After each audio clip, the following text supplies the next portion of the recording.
Brightness level ng mga PCX natin. Paano nga ba i-adjust? Paano pataasin yung brightness at pababain? Ganito lang yan mga sir. Napakasimple lang. Saan natin sa susi natin. I-on natin.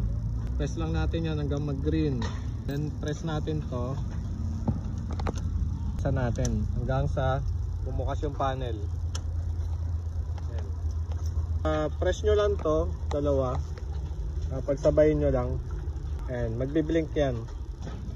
Yan, pag nag-blink na siya, nakita nyo nag-blink na yung orasan, pindutin nyo tong select ng isang beses. Ayan, pag napunta na siya rito, ito yung pinaka number 1.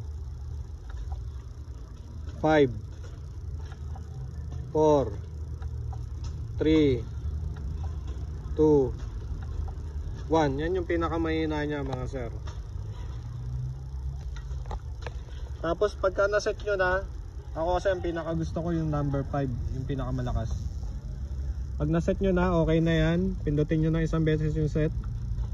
Tapos turn off nyo. Yan, turn off nyo. Buksan nyo ulit. Yan, level 5 na yung brightness nya, yung pinaka malakas.